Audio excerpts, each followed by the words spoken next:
Hi, friends. Welcome to Smart.retirement.abroad. I am Ella. I'm Kevin. Today's episode will be a much deeper conversation. It is the one that we needed when we first started planning. Today we'll walk through the fears that come up when you're thinking about retiring abroad. Not the travel brochure fantasy version, but the real questions that keep people up at night. So, this is not just for people that have already made the leap. This is for anyone else that is wondering, is this even possible for me? So grab your coffee, tea, or smoothie. We're going in. Let's go in. Fear number one.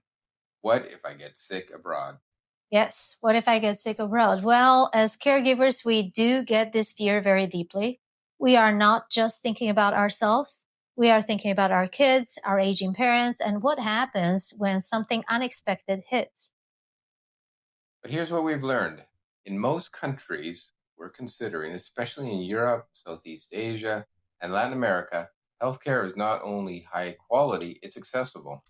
There are private walk-in clinics, there's friendly pharmacists, and there's appointments that do not have to take 3 weeks as usual in the US or even longer.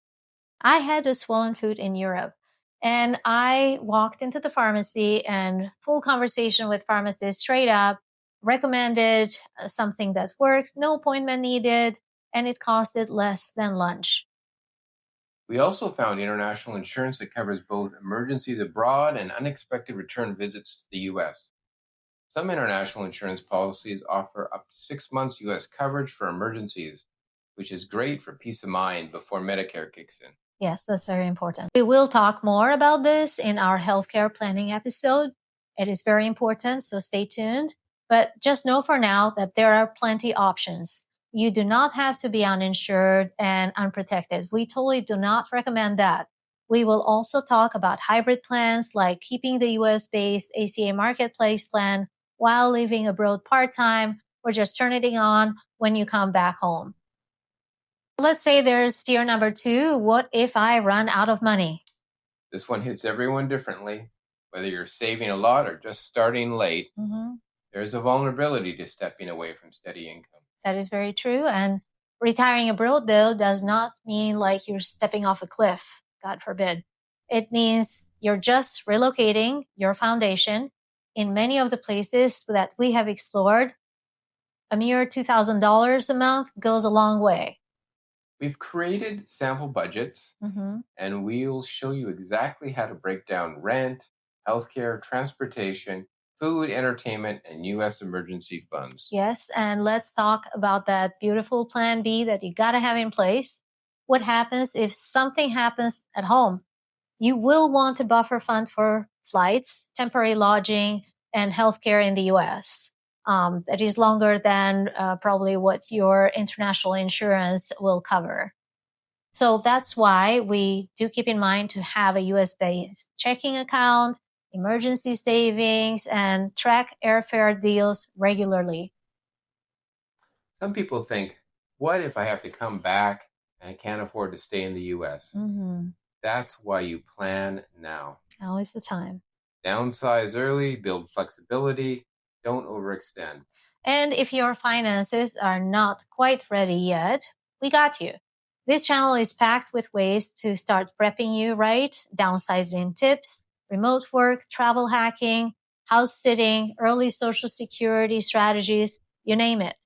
Well, Kevin, what if we end up feeling lonely? That's one of the fears that people have. And I think we've counted so far. This is number 3. Number 3 it is. Here's what we found. Loneliness doesn't come from geography, it comes from disconnection. That is deep and true. We were actually feeling lonelier in suburban Seattle than in a town in Italy where we didn't even speak the language fluently, but did feel noticed, valued, and connected well with the locals. That's right. In the US, socializing often takes weeks of advanced planning. In many other countries, it happens daily. Walking to the bakery, sitting at a cafe, chatting at the market. I love that. We do plan to choose towns with strong expat communities and vibrant local life. We are also learning local languages at At least starting with even 10 words does go a long way. Yeah, it sure does. And there's more. We'll talk about how we plan to make friends, abroad join social clubs, perhaps learn new hobbies, and invite others over for dinner. We love inviting people for Just dinner. like we used to back home. Yes, we'll keep doing that. Fear number 4.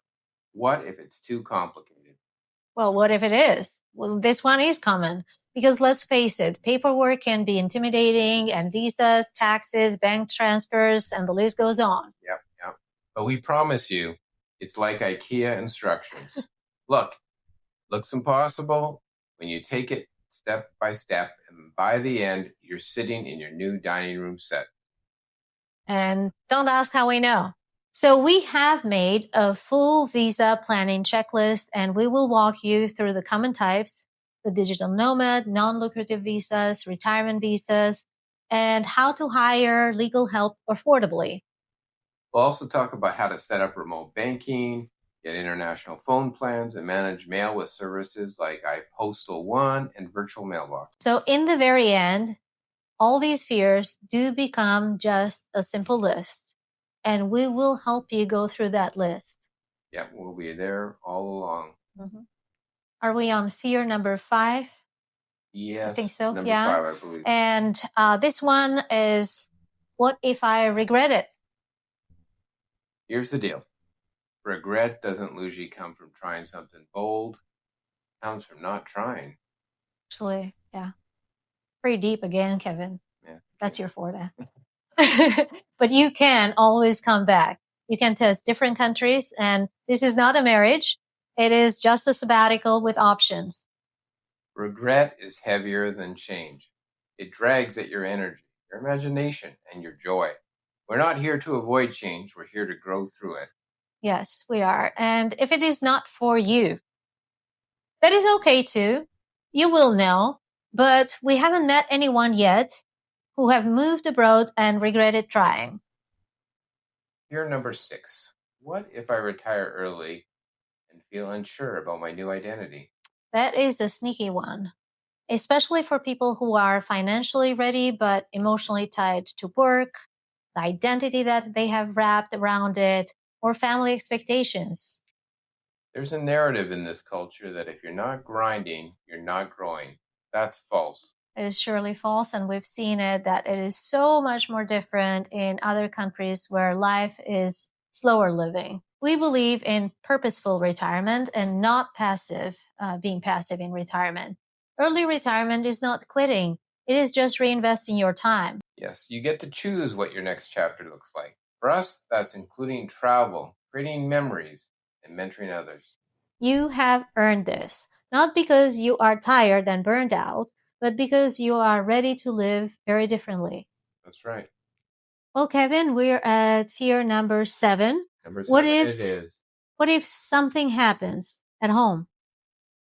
We've talked about this a lot, especially caring for our parents, staying close to our kids, which is very important to us. The reality is we do plan to visit the US for 2 or 3 times a year. We have budgeted for flights and travel emergencies. Apps such as FaceTime, WhatsApp, and Zoom help keep you connected. You don't disappear when you move abroad. Just change how you show up. It's always in the how. Well, Kevin, it is time for a lightning round. We have still fear 8 through 10 to still go around, and I'll go ahead with the first one. What if I don't speak the language? Question. What if I hate the food? And what if I lose myself? You do not need fluency. You need friendliness. Smiles, gestures, apps, they all do work, right? They do. And we promise good food exists everywhere. You'll adapt, and your gut might thank you later. Oh, yes, it will. And we've tried excellent food wherever we've gone. And we did even better than here in the US. No bloating and feeling much more energetic. As for identity, retiring abroad won't erase who you are. It expands it. Yes. You'll find parts of yourself you didn't even know existed. And, this lifestyle is not for everyone. No. But if it is a calling to you, then you owe it to yourself to explore it. You sure do. And we'll be here to help you do it. smartly, safely, and with purpose. Yes. So tell us in the comments, what is your biggest fear about retiring abroad? Subscribe, like, share with someone who's dreaming big. Let's do this together. We are Ella and Kevin. and this is Smart Retirement Abroad.